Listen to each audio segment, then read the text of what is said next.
Yong wiped sweat from his forehead as he worked on the broken sensor unit. The afternoon sun beat down on his back, but he couldn't stop now. Every working sensor meant lives saved when night came. Need some help? Yunji appeared beside him, carrying a box of tools.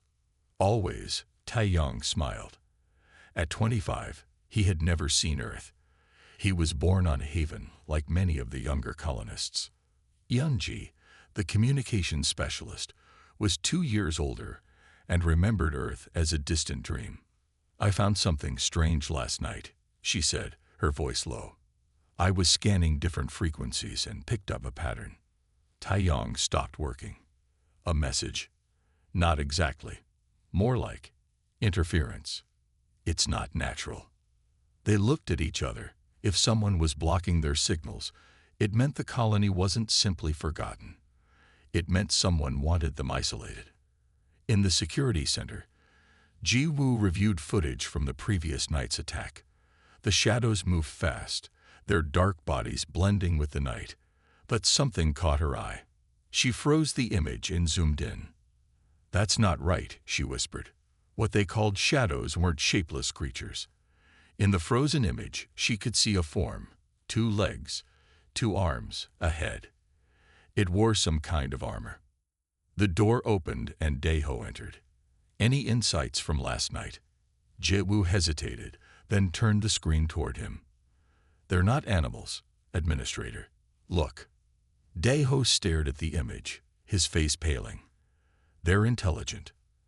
And they're using tactics. The attacks on the east side were a test. They're studying our defenses. We need to tell the people," Daeho said. "It will cause panic. They deserve to know what we're fighting." That evening, as the sun began to set, Taeyong and Yunji climbed to the top of the communications tower. It was the highest point in the colony, with a clear view of the surrounding lands.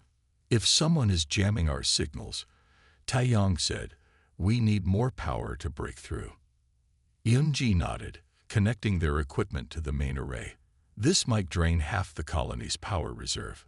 It's worth it if we can call for help." They worked quickly as darkness fell. In the distance, the warning sirens began to sound. The nightly ritual of closing the perimeter had begun. In the colony square, Daeho stood before the gathered people. Children were hurried inside as he began to speak. "For years we fought what we called shadows," he said. "We believed they were dangerous animals. We were wrong." A murmur ran through the crowd. "They are intelligent beings. They've been studying us, testing our defenses. And now we believe they've been blocking our communications with Earth." "Who are they?" someone shouted. Jaegu stepped forward. "We don't know yet, but they aren't native to this planet. They came here, just like we did." "Why are they attacking us?" asked Sunhai, the medical officer. "Resources, perhaps," Daeho answered. "Or territory. What matters is that we must prepare for a larger attack." On the tower, Taeyong made the final connections. "Ready?" Yunji nodded, her fingers poised over the keyboard. "This signal will use all available power to punch through any jamming. It's our best chance." Taeyong looked at the darkening sky. "Send it." Yunji pressed the button. The tower hummed as power surged through it. The lights across the colony dimmed as electricity was diverted to the communications array. Far below, at the northern perimeter, the first alarms went off. Jiwoo's radio crackled with panicked voices. Multiple contacts approaching the north wall. Dozens of them. In the fading light, they could see dark figures moving at the edge of the forest. Not hiding anymore. Not testing. Attacking. "They know what we're doing," Yunji whispered. "They don't want us calling for help." The signal continued to pulse outward, a desperate cry into the vastness of space. On the ground, the colony prepared for the worst attack yet. The shadows had emerged, and they were coming in force. The morning sun rose over the wheat fields of Haven, painting the sky in shades of orange and pink. Daeho stood on the observation deck of the colony's main building, his weathered hands gripping the railing. 15 years. It had been 15 years since they last heard from Earth. Administrator Daho, a voice called from behind him. The council is waiting. Daho nodded without turning. I'll be there shortly, Min. The colony of Haven was home to 5,000 people, all descendants of the original Korean settlers who had arrived 30 years ago. They had come to build a new world, to grow food for an expanding human empire among the stars. No one had expected they would be forgotten. In the council room, 6 tired faces looked up as Daho entered. Security Chief Ji-woo stood immediately, her uniform worn but clean, the colony patch on her shoulder faded from years of sun. 3 more attacks last night, Ji-woo said, not waiting for formalities. The shadows hit the eastern fields.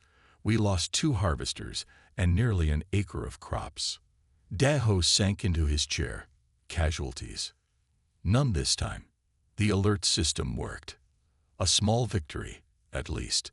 Daho studied the map on the table. Red marks showed where the shadows had struck in the past month. The attacks were getting closer to the main settlement. Our ammunition stores, he asked. Ji-woo's face tightened. 20% capacity. If we keep using it at the current rate, we'll be out in 2 months. And the perimeter sensors. Half of them are failing. Taeyong is doing his best to repair them, but we don't have the parts. The room fell silent. They all knew what that meant. Without sensors, they wouldn't know when the shadows were coming until it was too late. Young-soo, the agriculture chief, cleared his throat. We can move more people from farming to manufacturing. Make spears, maybe, like our ancestors used. Our ancestors didn't fight shadows that can move faster than a man can run. Ji-woo replied sharply. Daho raised his hand for peace. Both valid points. We'll increase weapon production, but we can't sacrifice too much food output. Outside the window, children ran through the central square, laughing. Many had been born here, had never seen Earth. They knew only Haven, with its golden fields and dangerous nights. Has there been any progress with the communications array? Daho asked. Sun Hai, the medical officer, shook her head. Nothing. Young-ji tried a new configuration yesterday, but there's still no response from Earth or any other colony. They've forgotten us, Young-soo muttered. Or they're all dead. We don't know that, Daho said firmly. There could be many reasons why they haven't responded. But even as he spoke the words, doubt crept into his heart. 15 years was a long time. Perhaps Earth had fallen. Perhaps humanity was retreating from the stars, abandoning distant colonies like theirs. We need to face facts, Ji-woo said. We're on our own. Earth isn't coming to help us. Daho looked at each council member in turn. Despite their fears, they had kept 5,000 people alive on this distant world. They had built homes, grown food, raised children. They had survived. Then we will help ourselves, he said, as we have always done. As the meeting ended, Daho returned to the observation deck. In the distance, workers were repairing the fence line, singing an old song from Earth as they worked. Beyond them, the forests of Haven loomed dark and mysterious, hiding the shadows that emerged each night. The sun was high now, bright and warm, but Daho knew darkness would come again. And with it, the shadows. He touched the small Earth flag pin on his coat, a reminder of home, of the world that had sent them here and then fallen silent. We're still here, he whispered to the distant stars, invisible in the daylight, but always present. We're still waiting. The night sky lit up with flashes of gunfire. Outpost 7, the northeastern farming station, was under heavy attack. 20 colonists huddled inside the main building as Security Officer Kang and his 5 guards fired at the advancing shadows. We're almost out of ammo, Kang shouted into his radio. Where's our backup? 10 minutes away. Ji-woo's voice crackled through the static. Hold your position. But Kang knew they didn't have 10 minutes. The shadows, or whatever they really were, had cut the fence in 3 places. Their dark forms moved with purpose, using the cover of night and working in teams. "They're targeting the power generator," one guard yelled. Kang saw it too. 3 shadows were placing something against the generator building. His last shot hit one, and it fell with a very unanimal-like cry. Then the world exploded in light and heat. At the colony center, Sun-Hai heard the explosion from the medical building. She ran outside to see a plume of fire rising from the direction of Outpost 7. Her assistant was already preparing emergency kits. "Get the mobile unit ready," Sun-Hai ordered, "and call in all off-duty medical staff." Within minutes, she was in the lead vehicle of a small convoy racing toward the outpost. Ji-Woo's security team moved ahead of them, weapons ready. Da-Ho watched from the colony's command center as the outpost's cameras went dead one by one. Next to him, Yunji worked frantically at the communications console. "Any response to our signal?" he asked. Yunji shook her head. "Nothing yet, but it takes time for signals to travel. If anyone heard us, they won't respond immediately." "If they heard us at all," Da-Ho murmured. The door burst open and Taeyong rushed in, carrying pieces of equipment.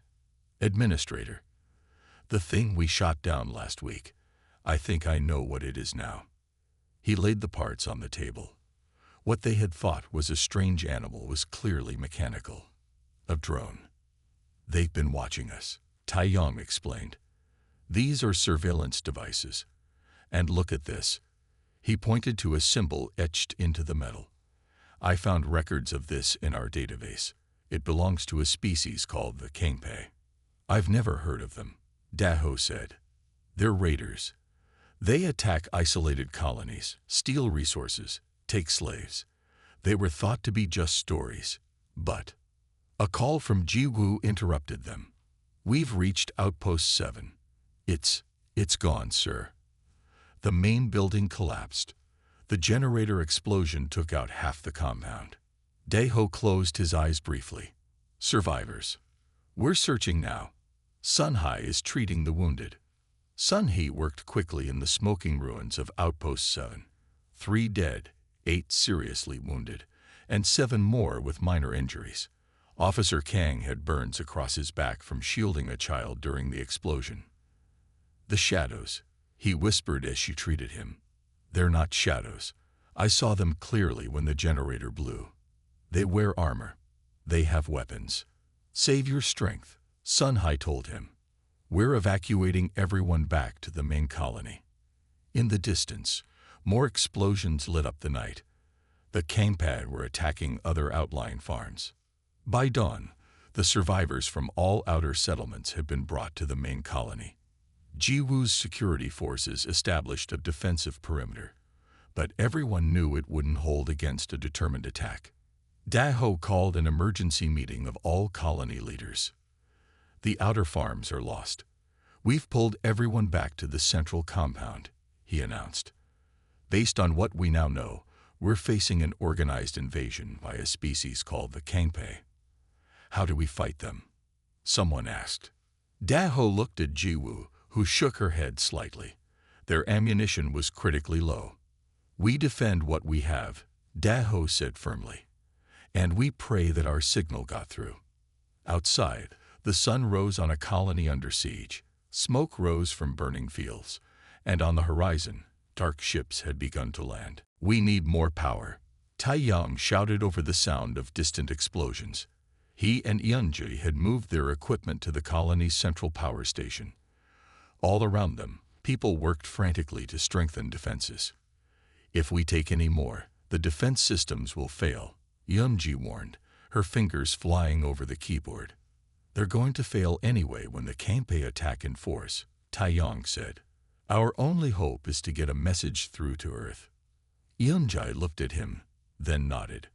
"I'm redirecting power from everything except essential medical systems and the inner wall defenses." Throughout the colony, lights dimmed and machines stopped. In the medical center, Sun-Hai switched to emergency power as she treated the wounded from Outpost 7. Ji-Woo stood on the wall with her remaining security team. They had only 40 trained officers left, barely enough to cover the perimeter of the main colony. The rest of their defense force now consisted of farmers, teachers, and technicians, anyone who could hold a weapon.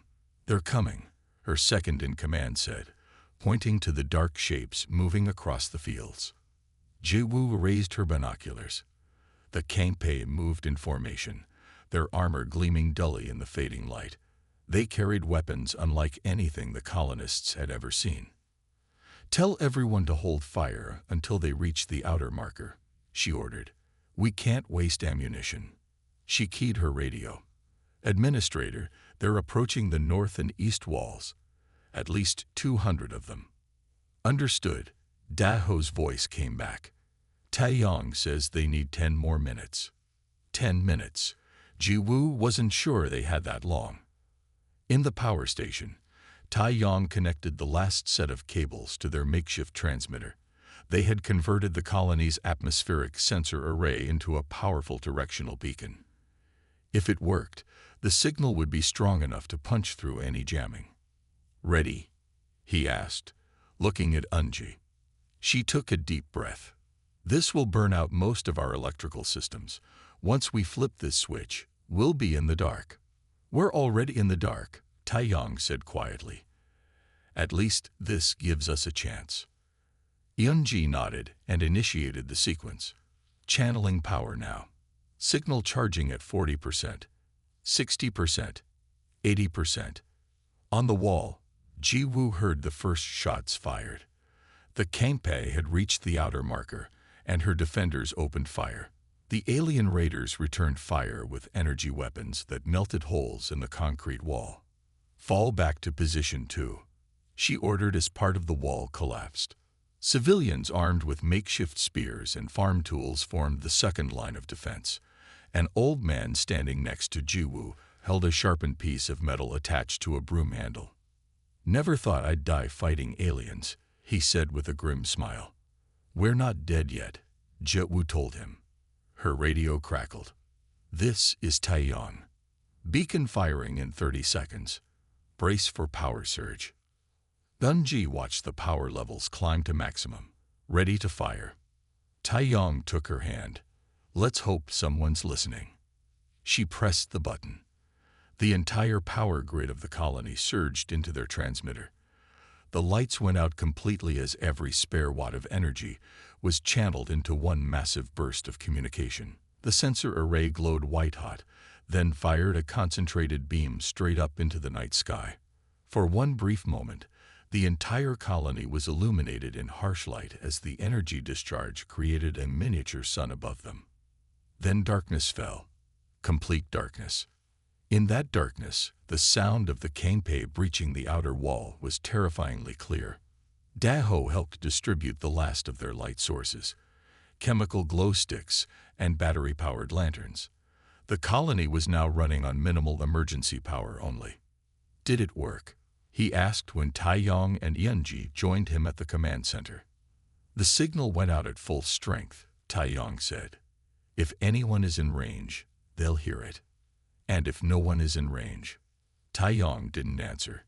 He didn't need to. The sounds of fighting were growing closer as the Kangpei pushed deeper into the colony. Daho picked up a weapon. "Then we make our stand here, together." Captain Han Seok stood on the bridge of the Earth Alliance carrier, *Baekdu*, watching the stars through the massive view screen. The ship was running a standard patrol in the outer sectors, far from the busier space lanes where most colony traffic moved. "Quiet shift, Captain," his first officer commented, checking the ship's systems. Han Seok nodded. At 45, he had seen enough action in his career. Quiet shifts were welcome. The *Baekdu* was one of Earth's newest vessels, a massive ship carrying fighters, dropships, and a full battalion of Earth's finest soldiers. They rarely saw combat these days, with most threats to Earth's colonies now contained. The peace was shattered by an urgent call from the communications officer. "Captain, we're picking up a distress signal. It's weak but definitely artificial." Han Seok moved quickly to the console. "Source." "Working on it, sir." It came in a single powerful burst. Trying to trace it now.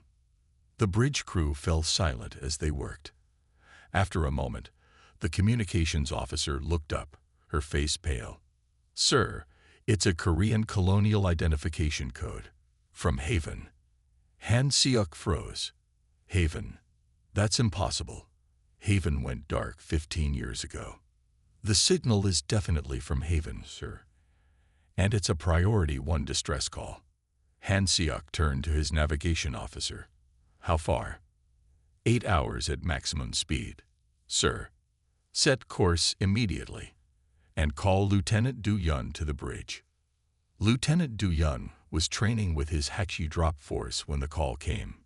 60 men and women, the best atmospheric insertion commandos in the Earth Alliance.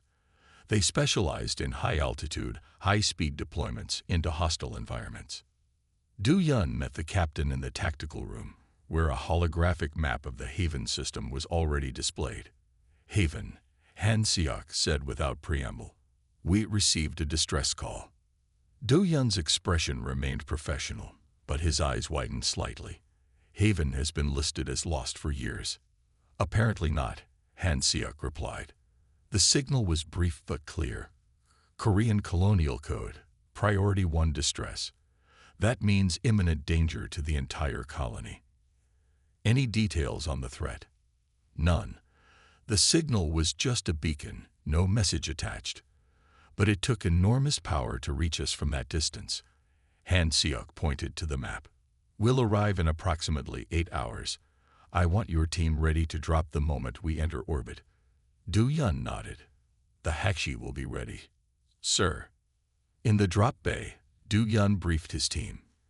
The HFY unit was named after the legendary Korean guardian creatures, and they took their names seriously. Their mission was to protect human colonies, no matter the threat.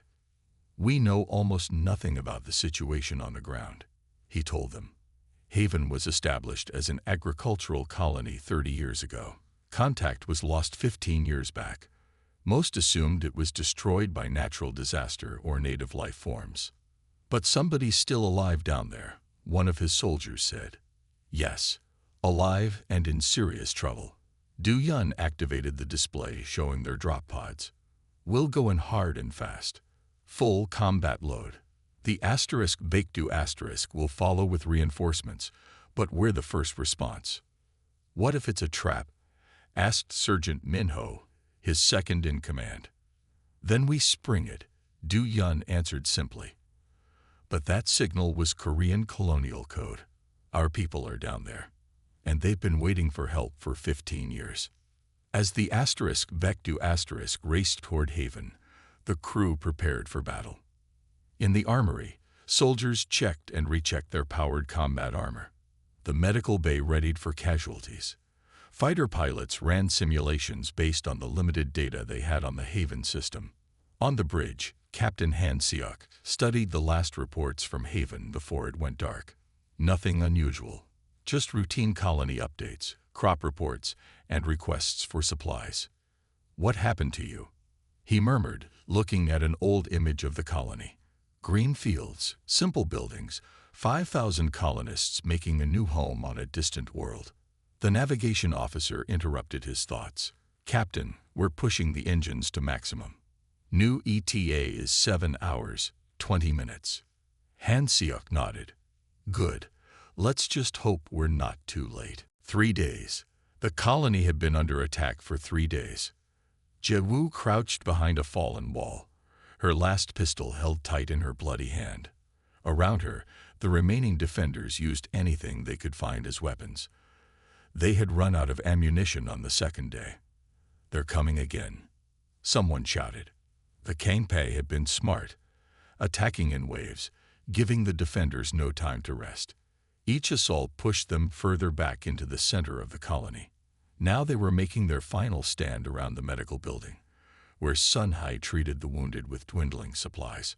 Daho moved among the defenders, his old face tired but determined. Hold the line, he told them. For our home. The Kangpae appeared from the smoke, their alien shapes moving with terrible purpose. Jiwoo counted at least 30 in this wave. They had maybe 20 fighters left who could stand. This is it, she thought. This is how it ends. In orbit above Haven, the Baekdu emerged from faster-than-light travel. The ship's sensors immediately began scanning the planet below. Multiple alien vessels on the surface, sir, the tactical officer reported, concentrated around what appears to be the main colony site. Captain Han Seok studied the display. Life signs. Weak human signatures at the colony center. They're surrounded. Han Seok turned to Lieutenant Du Yun, who stood ready in his drop armor. How soon can your team deploy? 2 minutes to pods. 5 minutes to atmosphere entry. Go. We'll follow with the main force as soon as you secure a landing zone. Du Yun saluted and ran to the drop bay, where his HFY team was already loading into their individual drop pods. Each pod was barely larger than the soldier inside, designed for one thing: getting warriors to the ground as fast as possible. Deployment in 90 seconds, the ship's AI announced as Du Yun sealed his pod. Through the small viewport, he could see the curve of Haven below. Somewhere down there, people who had been abandoned for 15 years were making their last stand. Not on my watch, he whispered. Jiwoo fired her last shot, hitting a Kangpei in what she hoped was a vital spot. The alien stumbled but kept coming. She threw the now useless pistol at it and picked up a metal pipe. Beside her, an old farmer fell, a burning hole in his chest. The lion was breaking. The Kangpei would be through in moments. Then Eunji, who had been helping the wounded, looked up at the night sky and gasped. Look! Above them, the darkness was breaking. Streaks of fire cut across the sky, dozens of them, like falling stars racing toward the earth. The Kangpei attack paused as they too looked up. Even they seemed confused by the new development. What is it? Tai Yong asked, joining Eunji. She grabbed his arm, her face showing the first hope in days. It's Earth. It has to be. Drop pods away, the Baekdu's guy announced as 60 metal capsules shot from the ship toward the planet below. Inside his pod, Du Yun watched his tactical display as the ground rushed up to meet him. The pod's heat shields glowed white-hot, creating the illusion of meteors streaking across the sky. Target lock confirmed, the pod's AI told him. Impact in 30 seconds. Du Yun checked his weapon one last time. All HFY units, aim for the alien concentrations. Clear a perimeter around the human life signs.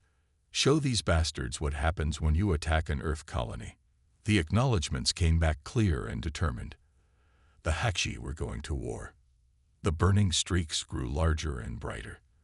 The Kangpei began to retreat, confused by what was happening. Then the first pods hit. They crashed directly into the Kangpei formations, the impact alone killing several aliens. The pod's outer shells blew apart, and from each one rose a figure in gleaming combat armor. Jiwoo stared in disbelief as the armored warriors opened fire. Their weapons cut through the Kangpei like they were made of paper. The aliens tried to fight back, but they were caught in the open, surrounded by warriors who moved with incredible speed and precision. Earth, Daeho whispered, tears in his eyes. Earth came for us. Lieutenant Du Yun's armored boots hit the ground with a heavy thud. His helmet display instantly marked friend and foe, showing him the desperate situation. The colonists were down to their last defensive position. The Kangpei had them almost completely surrounded. Not anymore. HFY team, form a perimeter, he ordered through his comm. Push them back from the colony center. The Earth commandos moved with practiced precision. Their powered armor made them faster and stronger than any normal human. Their weapons cut through the Kangpei armor like it was paper. The aliens tried to regroup, turning some of their forces to face this new threat. But they had never fought Earth's military before. They had only attacked isolated, poorly armed colonies. Now they faced the elite warriors of humanity, and they were outmatched. Jiwoo could hardly believe her eyes. The armored figures moved through the battlefield like deadly dancers, each step bringing another Kangpei down. Their armor gleamed in the fires that burned throughout the colony, marked with the Earth Alliance symbol and the fierce tiger emblem of the HFY Drop Force. One of the armored soldiers approached her, his helmet retracted, revealing a young Korean face with determined eyes. "Lieutenant Du Yun, HFY Drop Force," he said. "Are you in charge here?" Ji-woo straightened despite her exhaustion. "Security Chief Ji-woo. Our administrator is treating the wounded." Du Yun nodded. "My team is securing the perimeter. The carrier Baekdu will arrive within hours with reinforcements and supplies." He looked around at the ruined colony. "You've held out admirably." "We thought Earth had forgotten us," Ji-woo said simply. Du Yun's expression softened slightly. "Never. We lost contact, but we never stopped looking. When your signal came through, we came as fast as we could." In the medical center, Sun-hee worked desperately to save lives. Her supplies were almost gone, and she had been using torn clothing for bandages. The door opened, and two armored figures entered, carrying cases marked with medical symbols. "Doctor," one said, her helmet retracting to reveal a woman's face. "I'm Medical Officer Park from the Baekdu. We've brought emergency supplies." Sun-hee felt tears well in her eyes as she saw the contents of the cases. Real medicine, real equipment. Things she had been without for years. "Thank you," she whispered. "We have many wounded." "The main medical team will arrive soon," Officer Park said, already preparing to help. "But we can start now."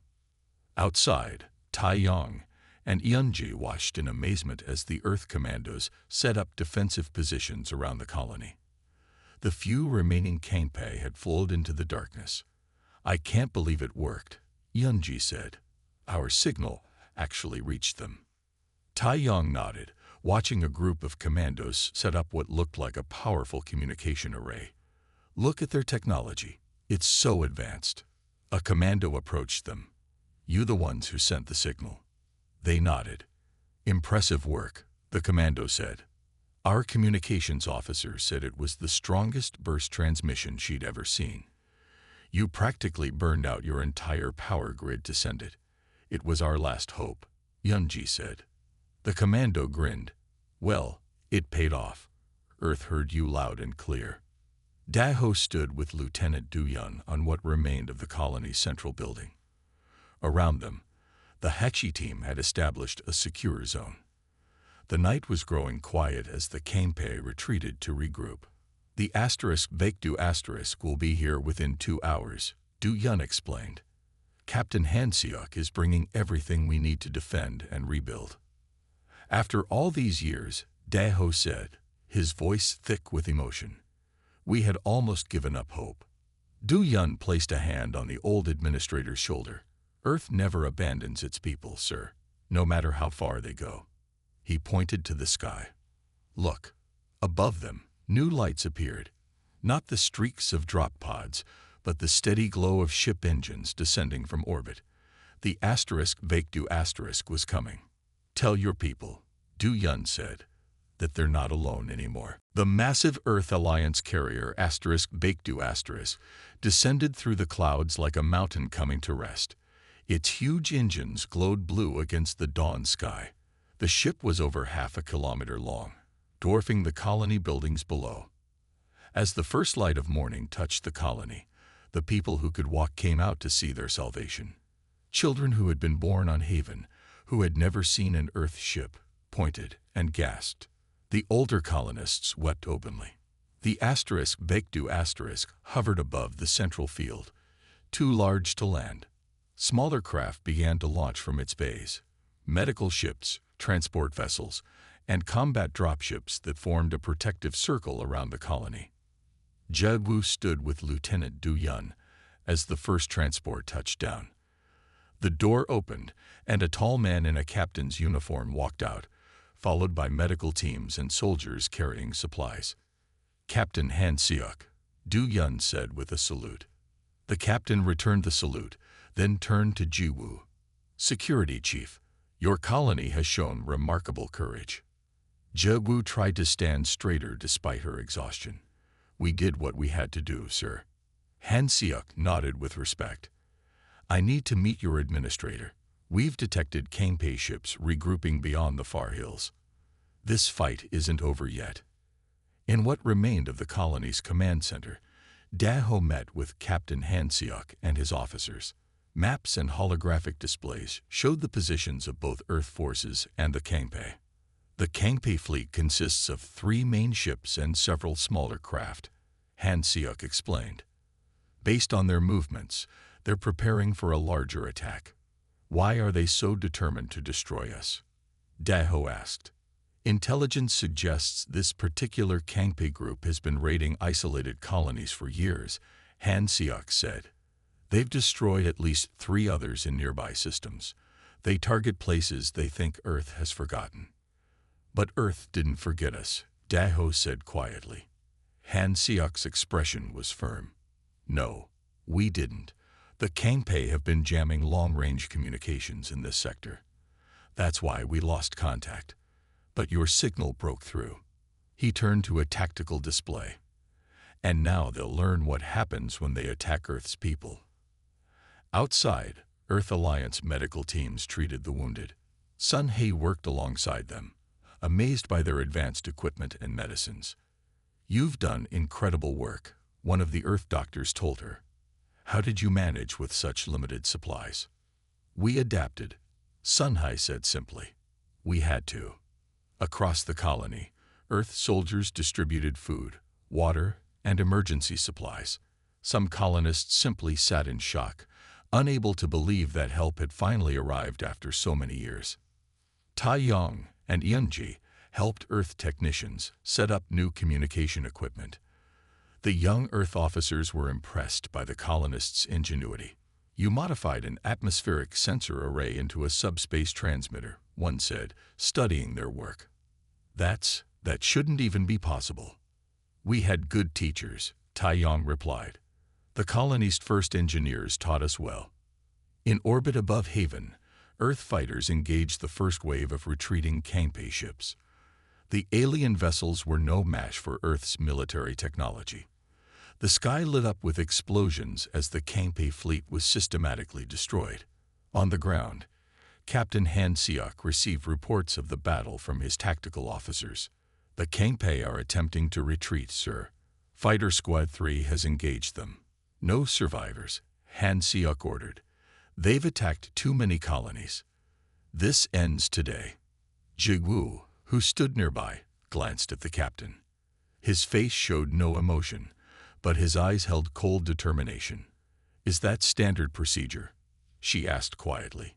"For those who target civilian colonies?" "Yes." Han Seok turned to her. "The Earth Alliance has changed in 15 years, Chief Wu. We no longer allow threats to our people to escape and regroup." Later, as the sun set on the first day of rescue, Daho stood with Captain Han Seok on the observation deck of the Baekdu*. Below them, Earth medical teams continued to treat the wounded. Engineers had begun rebuilding critical infrastructure. "Why did Earth stop communicating with us?" Daho finally asked the question that had haunted him for 15 years. "We didn't," Han Seok answered. "We never stopped trying to reach you. The Kangpei's jamming technology was something we hadn't encountered before." He paused. "I'm sorry it took us so long to find you." Daho looked out at his damaged but surviving colony. "You came. That's what matters." 6 months passed quickly. The warm season came to Haven, and the fields that had been burned during the attack now grew green with new crops. The colony had changed dramatically. Daho walked through the central plaza, which had been completely rebuilt. New buildings rose where ruins had stood. Earth Alliance technicians worked alongside colonists, installing advanced defense systems and communication arrays that would ensure Haven was never isolated again. "Administrator," a voice called. Wu approached, wearing the new uniform of the Haven Security Force. The patch on her shoulder showed both the colony's symbol and the Earth Alliance emblem. "Not administrator anymore," Daho reminded her with a smile. "Just senior advisor now." After the rescue, Daho had stepped down from leadership. Younger colonists with fresh training from Earth now ran many of the colony's operations, though they still sought his wisdom. Old habits, Ji Wu said. The last transport is arriving today. Captain Han Seok's final visit before the Baekdu moves on to its next assignment. Together, they walked to the new landing field where Earth ships now regularly arrived, bringing supplies and new colonists. The population of Haven had already grown to 7,000, with more arriving each month. The ceremony was held in the afternoon. All the colonists gathered in the central plaza, where a tall stone monument now stood. Captain Han Seok and Lieutenant Du Yun represented Earth, standing alongside the colony's new leadership council. 6 months ago, Han Seok began, his voice carrying across the quiet crowd. Haven stood alone against an enemy that had destroyed other colonies. You not only survived, but found a way to call for help when all seemed lost. He gestured to the monument behind him.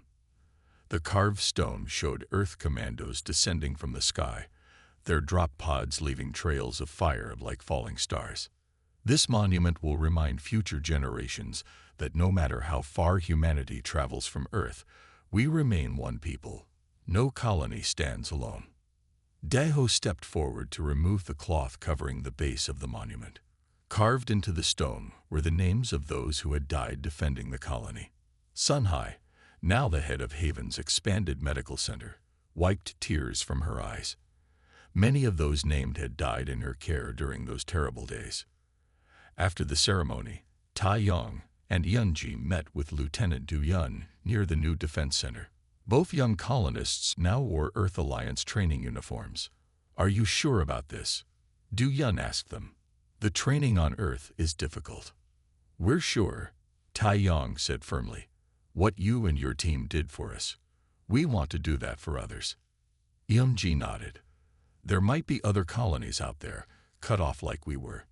They need to know Earth will come for them too." Du Yun smiled with approval. "The Baekdu leaves tomorrow. 23 of your people will be coming with us for Alliance training." In total, 50 young colonists had enlisted in the Earth Alliance forces, inspired by the warriors who had fallen from the sky to save them.